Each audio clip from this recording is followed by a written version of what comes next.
Hello, I'm Martin Howe, CEO and founder of Teq4, and I'm here with Kalama, Executive Creative Director at Walt Disney Imagineering, the man behind the award-winning Star Wars Millennium Falcon Smuggler's Run at Disney's Star Wars Galaxy's Edge attraction. There's already a lot online about the attraction itself, so I wanted to take this opportunity with Asa to peek behind the scenes of the project and the creative mind behind it. Hey Asa, it's great to see you again. Thanks for joining us today. Great to see you as well. Before we get into the details of the attraction itself, could you give us a little insight into your background and what led you to this project? Sure, yeah. My background is actually, believe it or not, in theater. I went to UCLA where I studied sound design and production design, which really was a wonderful sort of transition into the world of Walt Disney Imagineering, because really when you think about the experiences that we create for our guests, they are truly immersive theatrical environments. And so it was those skills that I brought with me to the research and development group of Walt Disney Imagineering, and actually spent my first 10 years of my career working in that group.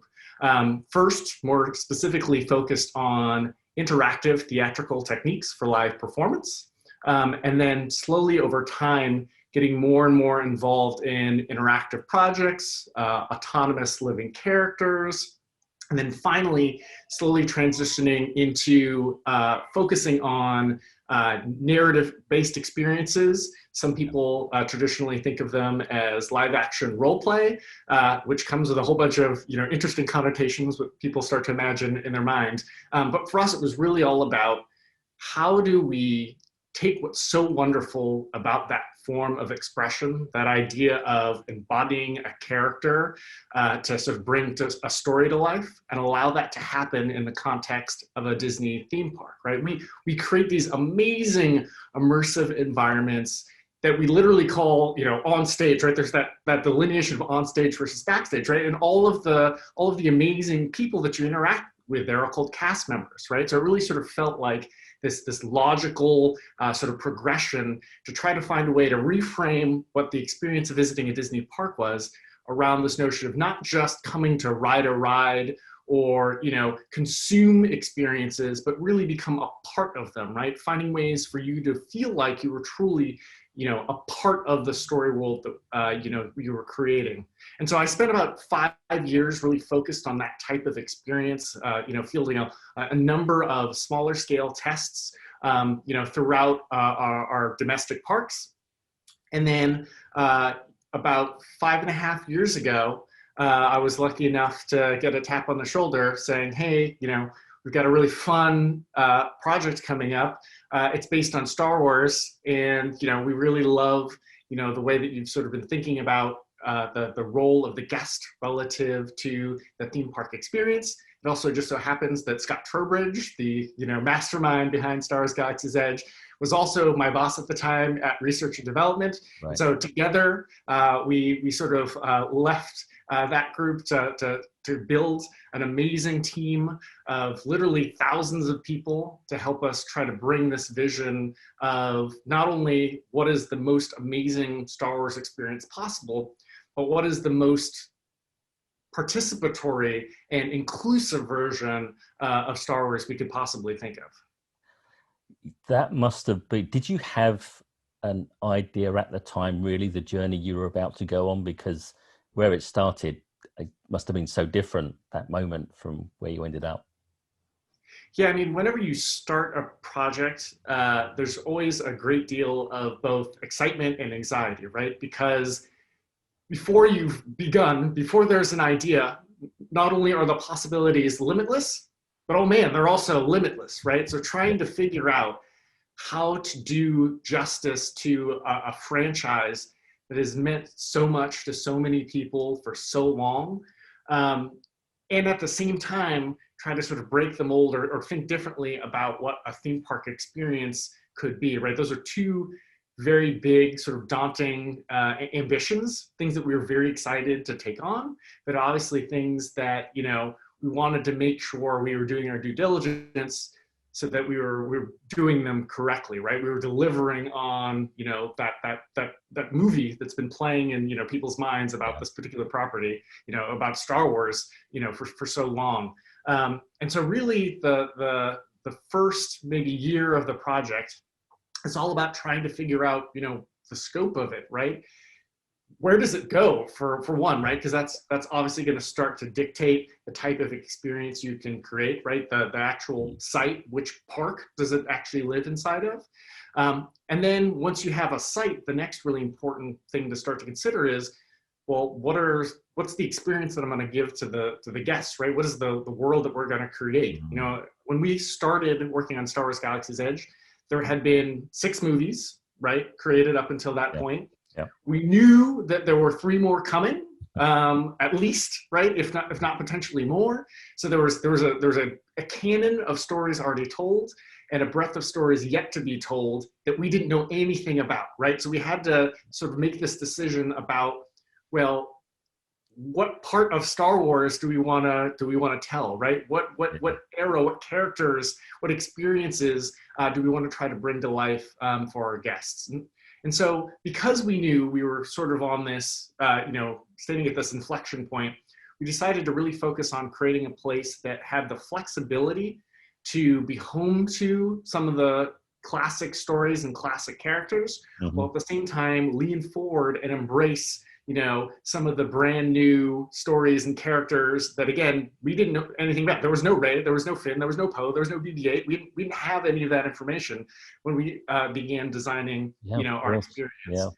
And so to try to solve for this, rather than lean into what are specific movie moments that we want to try to recreate for our guests, instead we took this tact of what are some of the iconic Star Wars archetypes that are, you know, everlasting, right? That whether it's episode 1 or episode 9, right, we know will always persist, right? And so we really started to look at, you know, the key archetypes of, you know, smugglers and bounty hunters, and we know we've got, you know, rebellion, before there was resistance, and then resistance, right? And we had, you know, the Empire and the First Order, right? There are these sort of key iconic sort of flavors and textures of the world that we knew that we wanted to deliver on. And then that's where we started the concepting for the actual experiences, was around, okay, what are those key archetypes that I want to embody as a person coming to live my own Star Wars adventure, right?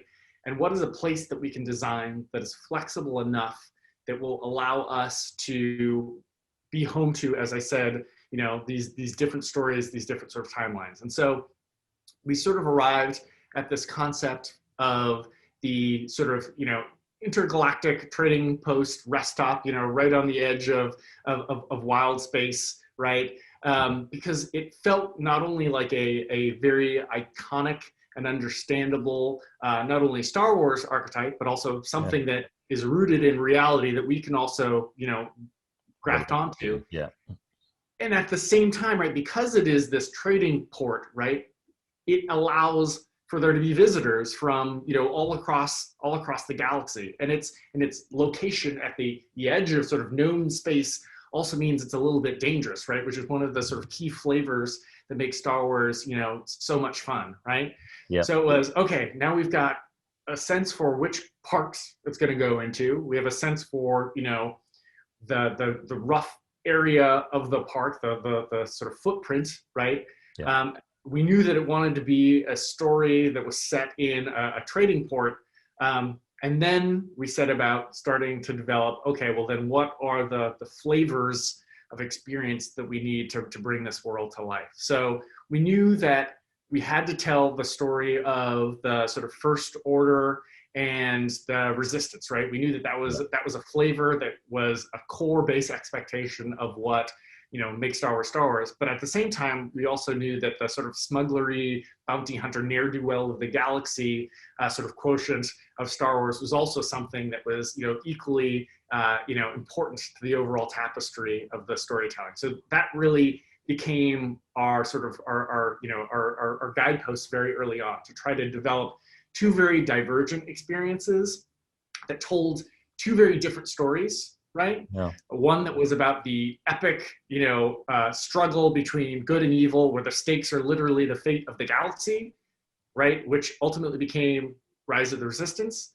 And at the same time, we knew that we wanted to create an experience that was a sort of a nice complement, right, to that, Mm. that where, it wasn't about the stakes of the galaxy, right? The stakes were, by design, much, much lower, right? And whereas tonally, maybe Rise of the Resistance is a little bit more, it's epic in scale, and it's, very much about sort of that conflict and that struggle. We wanted to make sure that, Millennium Falcon Smuggler's Run, which obviously is what it ultimately became, right, was an experience that was much more lighthearted, right, and really sort of leaned into, a sense of playfulness, right, where, in Rise of the Resistance, if you crash, maybe a planet disappears from existence, Yeah. right? Yeah. In, Millennium Falcon Smuggler's Run, if you crash, oh well, sparks fly, it's a ton of fun for everybody, right? They are quite different, aren't they? They are experientially and technically and in a way thematically, they are very different experiences. And I'm just listening to you explaining the clean sheet of paper you had and how you took that into what the experience is today. And that's a huge journey, and I'm just trying to contemplate that. I was lucky to share some of it with you, but there was a lot that I didn't get to see. So yeah, wow. One of the questions I have is, so in the early stage when you were conceiving and shaping the overall land and its component parts, how was it easy to get support from the rest of the team that came on board over time? And did you get any pushback on any of the main concepts?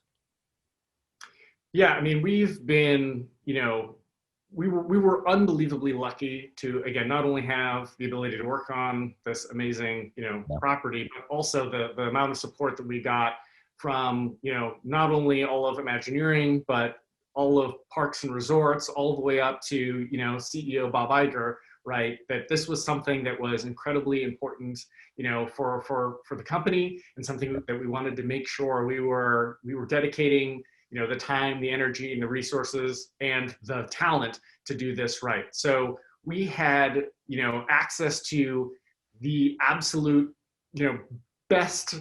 I can't possibly be effusive enough or say enough nice things about the project team that helped put this all together. Not only, people with, decades of amazing experience from Walt Disney Imagineering, but also access to all of the incredible talent at, Lucasfilm, Industrial Light and Magic, ILM X Lab, and we became a singular team, right? Not individual silos working sort of disparately in different parts of the project, but really one beautiful integrated team with the common, very clear vision of, creating a place where you could live your own, Star Wars story.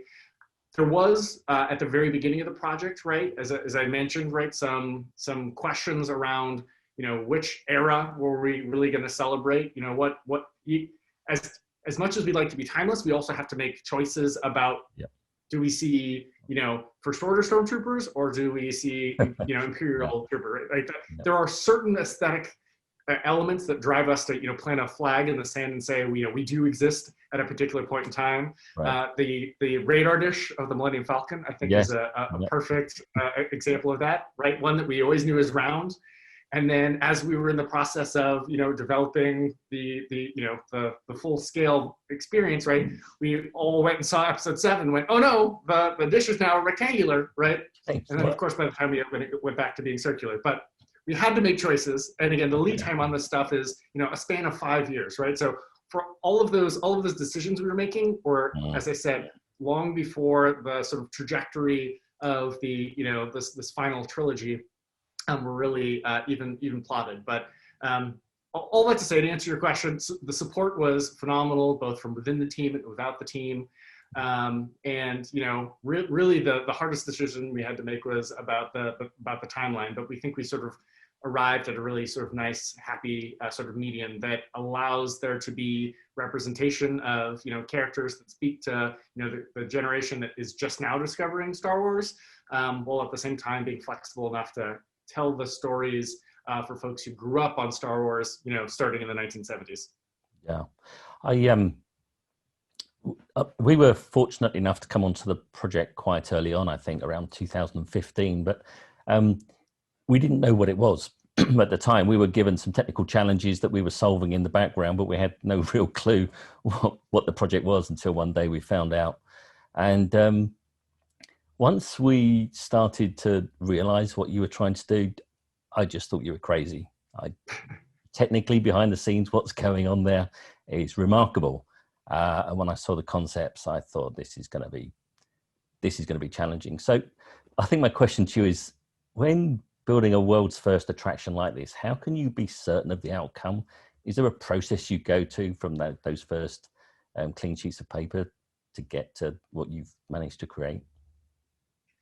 Yeah, I mean, that's part of what makes, the things that we do at Walt Disney Imagineering so exciting is that almost everything that we create is a world's first, right? Yeah. We look out at the marketplace to discover and stay abreast of the latest and greatest sort of technical achievement, and it's our job to figure out how to sort of misuse that technology Right. in a sort of creative way so that any sufficiently advanced technology is indistinguishable from magic, right? And that's really ultimately what we're trying to sort of deliver against.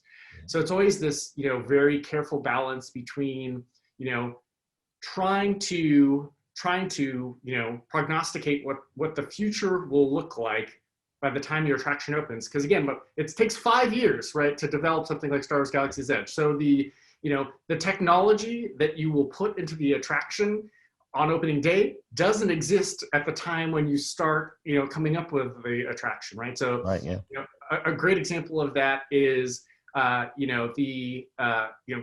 those of you who haven't had the opportunity, right? Millennium Falcon Smuggler's Run, gives you and 5 of your closest friends the opportunity to control the fastest hunk of junk in the galaxy, and you step into, a cockpit, a replica of the Millennium Falcon, right? And through that iconic sort of fretwork of the canopy, you see a large sort of view out into space, which of course, in fact, is a 30-foot diameter projection dome, which because you helped us with a projection system there. But at the time when we started the experience, the creation of the attraction, right, we didn't have a video game engine that had the capability of producing the number of pixels at the frame rate that was required across the number of simultaneous projectors that we were going to use, that all needed to somehow be magically blended together. And, oh, by the way, it also implied some sort of pipeline that would allow us to take assets from Industrial Light and Magic and bring them into a real-time environment and then allow guests to interact with it, right? Yep. None of that existed when we That's started this project, right? Again, the good news is we have the world's greatest partners. So if you break it up into pieces, right? At the ILM and ILMX lab sort of side of things, that part of the company was very interested in the future of real-time sort of cinematic filmmaking, right? Yeah. The fruits of which you might have experienced in watching The Mandalorian, right? But all of that began at the exact same time that we started developing Millennium Falcon Smuggler's Run. So we had this amazing technical partnership with a group based up in San Francisco that was working on, okay, we want to take real-time graphics, or assets from ILM's library, put them into a real-time, engine and somehow play them back, right? And so, that work started immediately. The work was, incremental with, targets and milestones along the way. Mm-hmm. And so that was sort of one work stream, of people trying to figure out that end of the problem, right? There was the, imaging system, the how do we recreate the visuals? And you were obviously, a huge part in helping us sort of figure that out. But, a dome is a terrible, terrible projection environment, right? Yeah. It's probably the worst possible way to try to deliver the blackness of space, right? That's right. And so it was, well, what projection system are we going to use?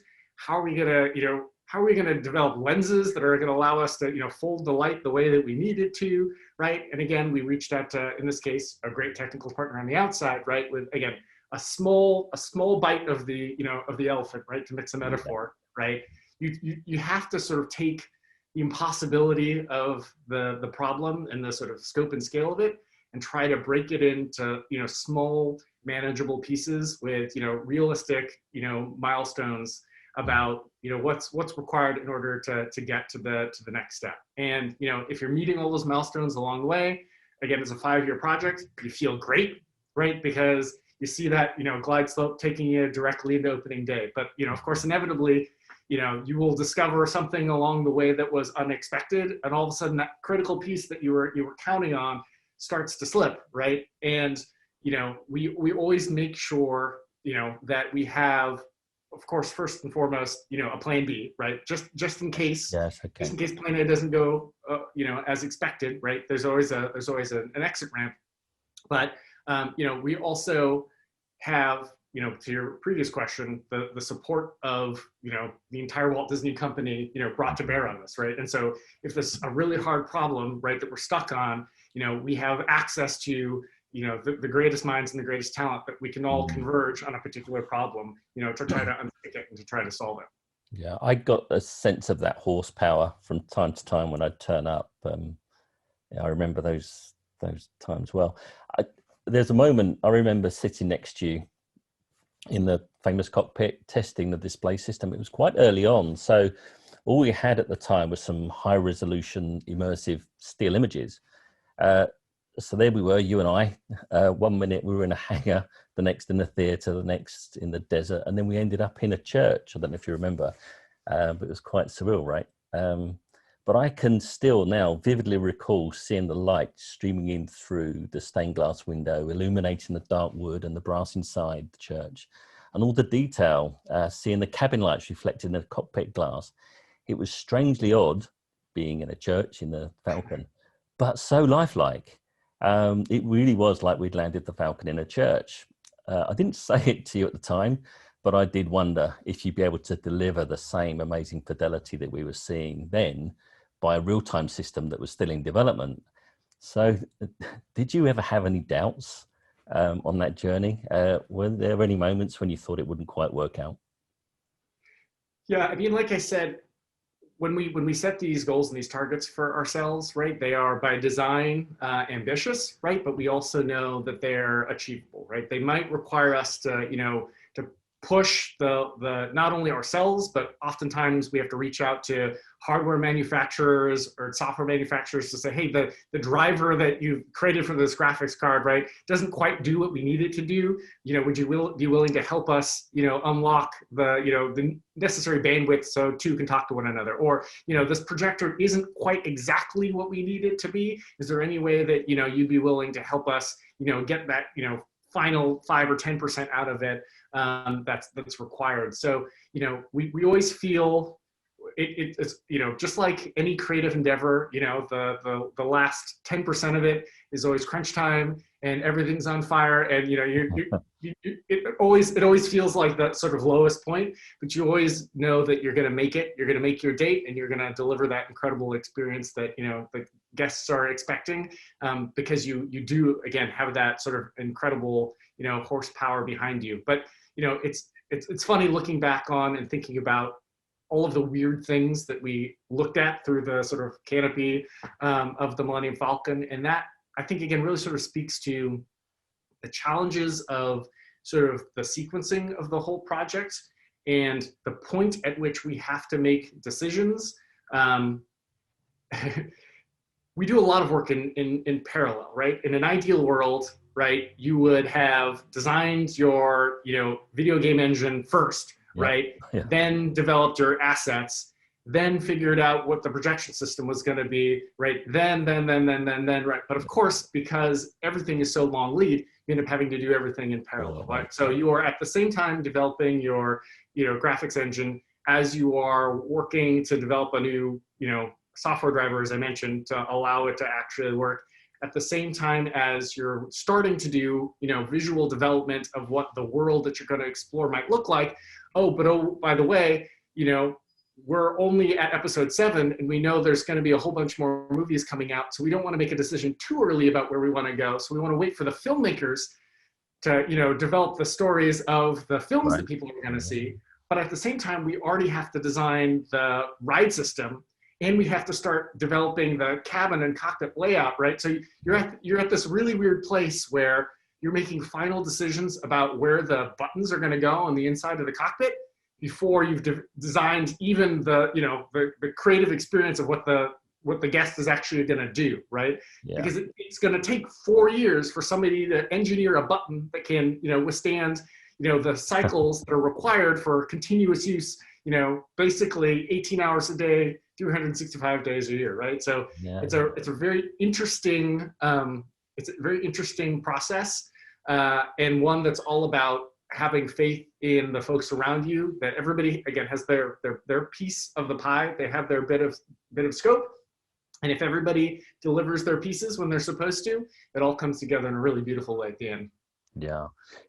You touched a bit on the ride system. I don't know how much you can share, but wow, that's a piece of engineering too, right?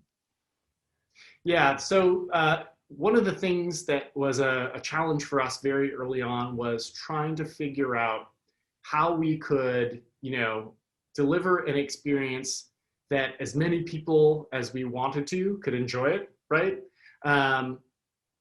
While at the same time preserving the integrity of the story, that there was only one Millennium Falcon. You were stepping into that iconic chess room. From there, making your way down a hallway into the one and only cockpit, right? And that's all that our guests would ever see.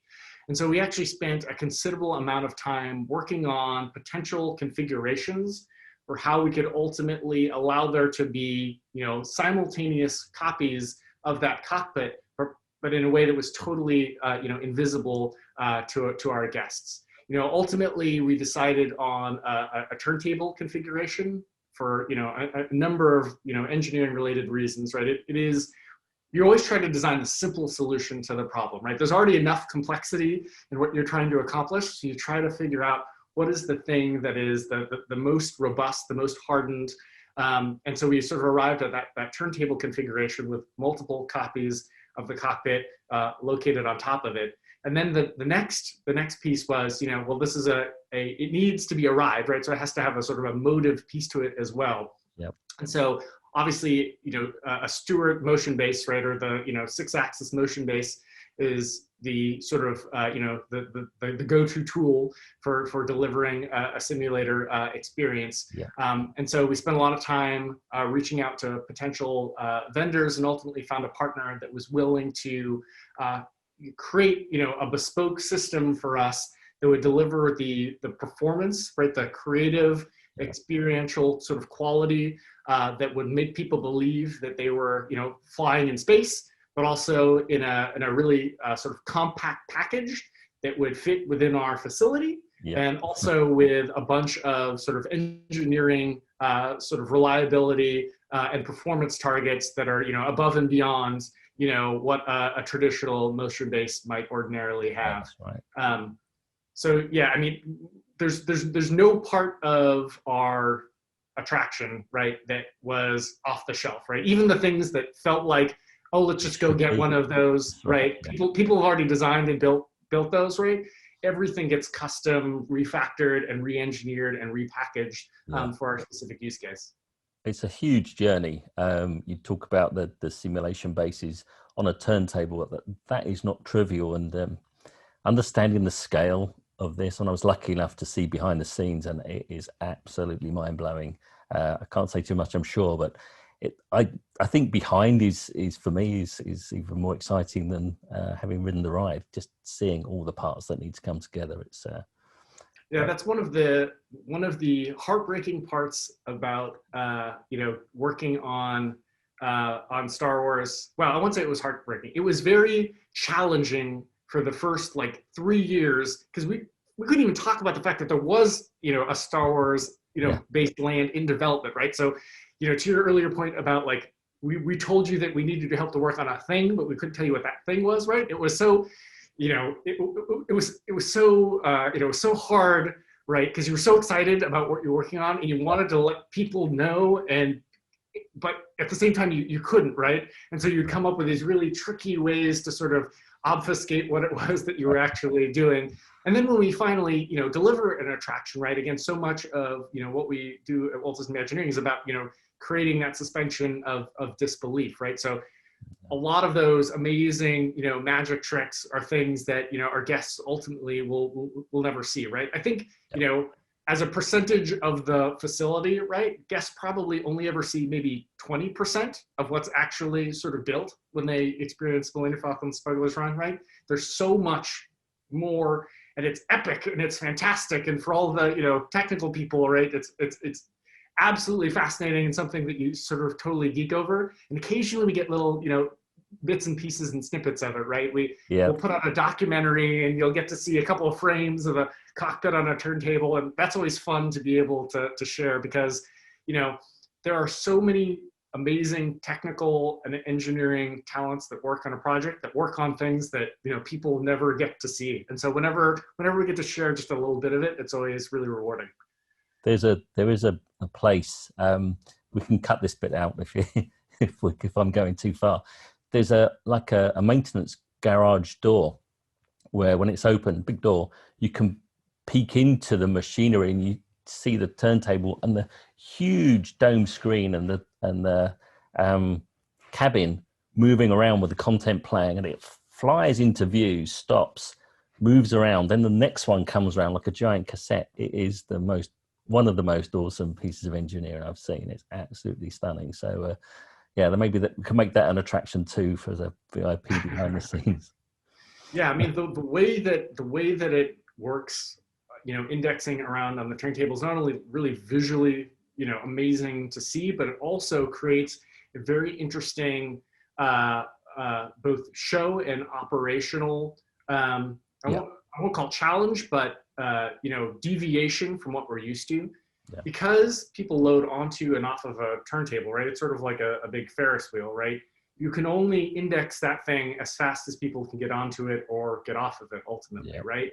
Yeah. So what you ultimately end up with is a inconsistent interval between every single index, which means when you're inside the cockpit, the length of your show isn't always the exact same length, right? And so one of the wonderful things about being a real-time generated experience, right, is that we're able to dynamically flex the duration of the show, sort of based on how long it's taking us to load or unload a particular cockpit. And so to the guest inside, it's it's a seamless experience, right, where there's no hold for load unload situation, right? It just feels like a seamless continuation of the story. But at a technical level, of course, that's bewilderingly complicated, right? To make sure that you have enough time to allow for there to be an additional sort of vignette or experience, but not too long, because ultimately that thing might index at any moment and bring you back into the unload station. And so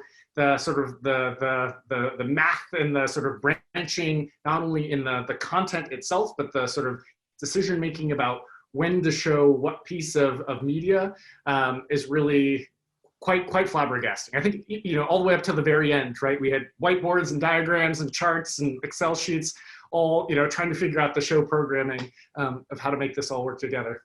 I can imagine. That kind of takes me on to the gameplay itself. So that's novel for this kind of experience, for guests to have real time control over the whole experience. How was that development process? How was that gameplay developed? Yeah, so this is, I think, by far and away the most participatory attraction that we've ever delivered, right? And we knew creatively that was an important objective from the beginning, because as I said, right, this was all about allowing you that invitation to sort of step into the world and to, not just ride inside the Millennium Falcon, but to be able to control it. So, over the course of 5 years, there were countless iterations of mock-ups, which we used for playtesting, where we would bring in, either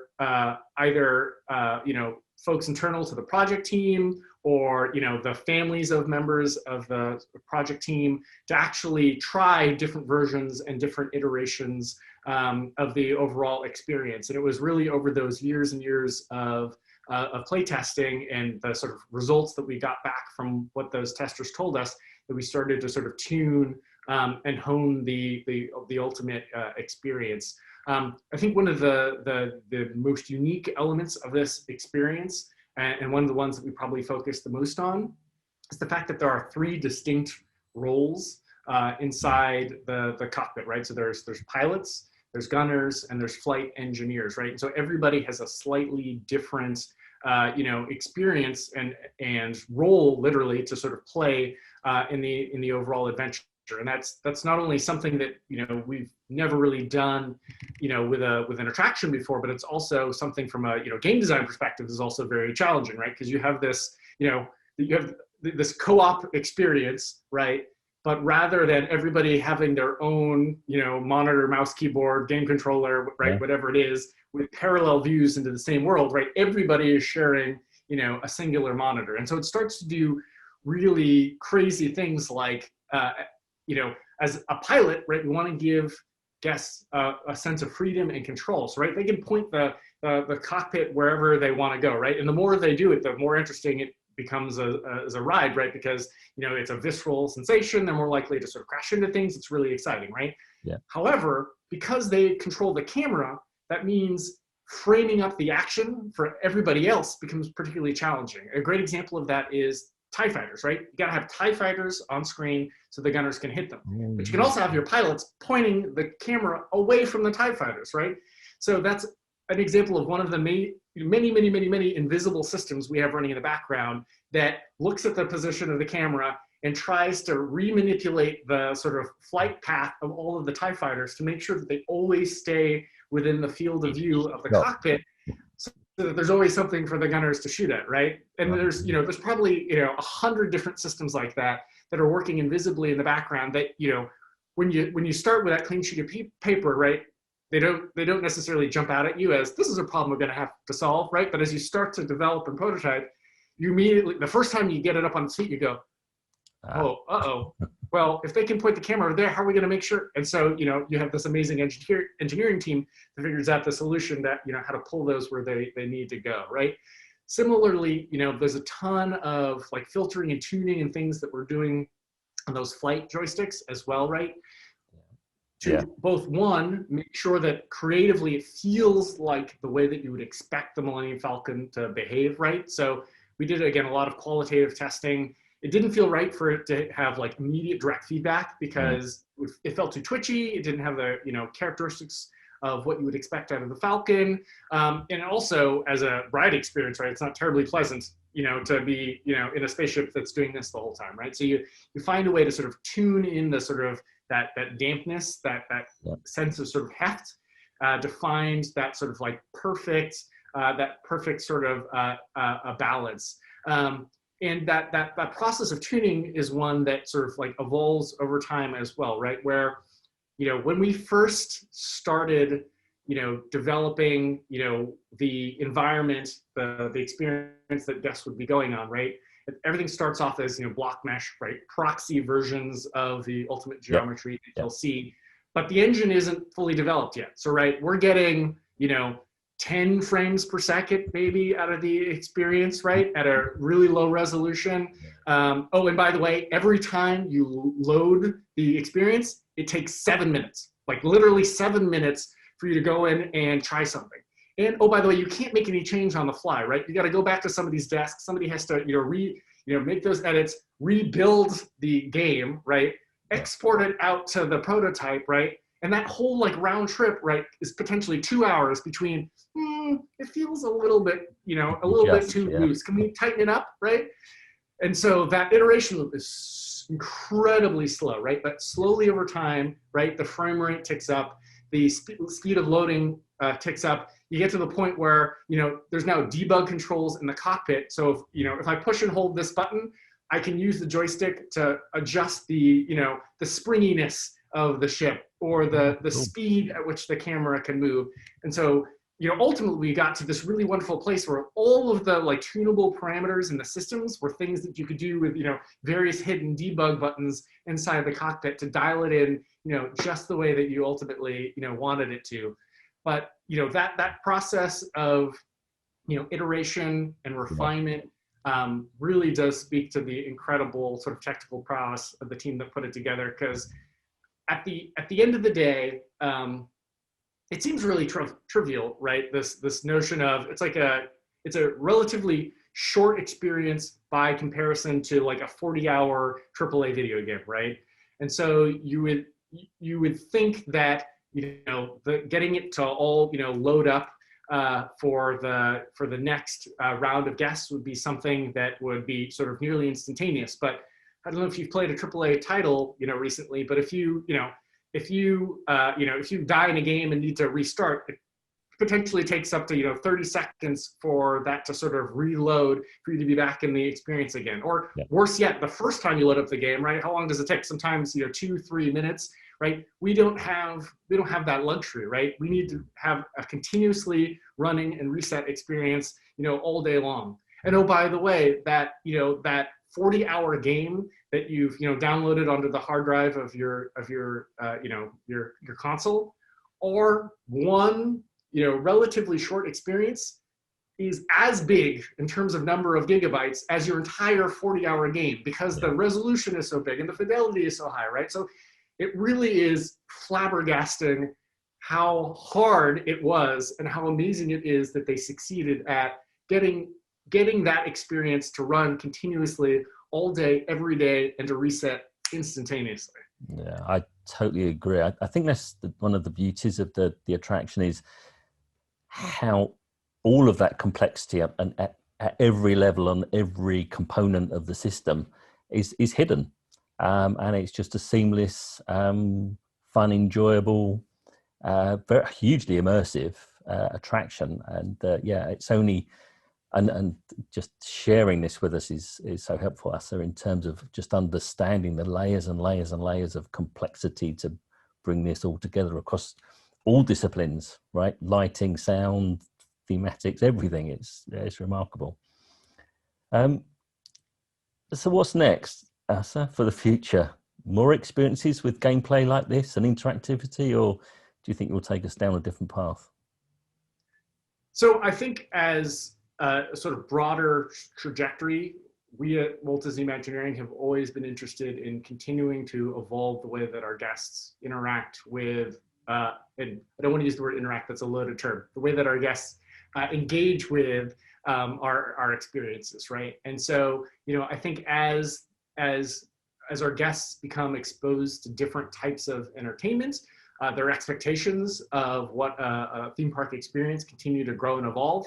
And so I think there is, you know, plenty of room and plenty of space for us to continue to explore and pursue more interactive and participatory experiences, while at the same time equally valuable are, you know, the traditional experiences that we've created, you know, for decades and generations, right? Because they are so meaningful and they are so powerful, and it isn't appropriate for every experience to be, you know, an interactive one, right? There are some stories that are better told in other ways. So it really is just about finding the right sort of interaction mode for the experience that you're creating.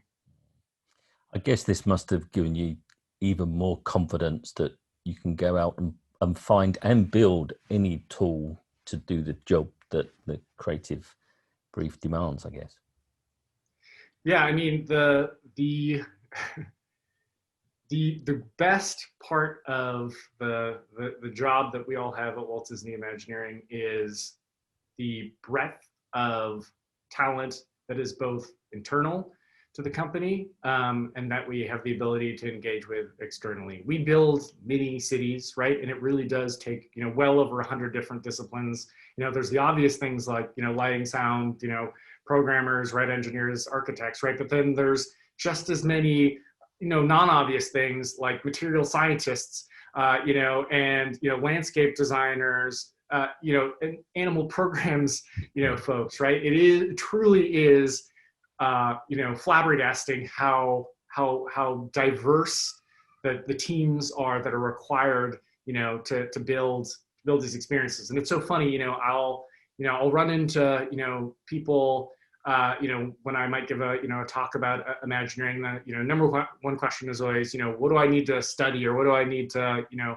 what school do I need to go to in order to find a home or a, you know, a path to, you know, Walt Disney Imagineering. And that is what's so great about the work that we do, is there is no singular answer to that question. There's literally nothing that you can study that doesn't have, you know, an application potentially, you know, at Imagineering. Really, I think the thing that's most important is a hunger and a willingness to try new and exciting and crazy things, and to learn, right? And a hunger and a desire to find new ways to sort of push your boundaries of what you're comfortable with, right?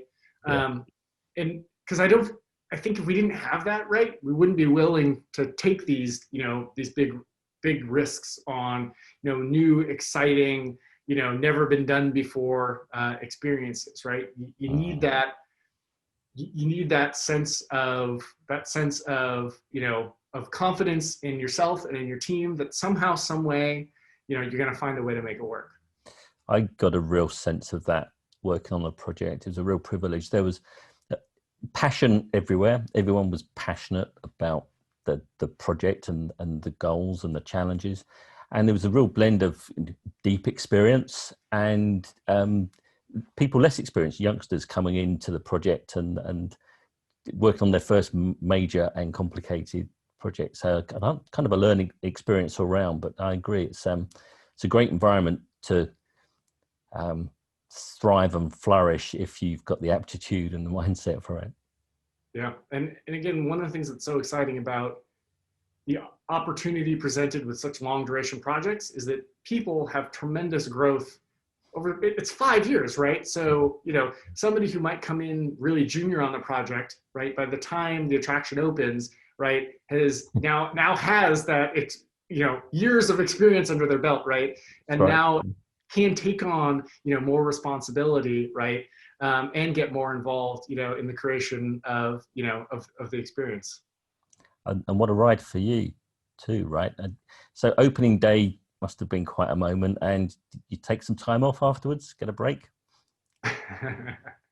I have the personality type that if I'm not like actively engaged in 20 different things, my hair on fire, not literally, but figuratively on fire, I'm not happy, right? I need to constantly be busy. So, despite the imploring of, friends and family, I like to dive, headfirst, back into the next thing.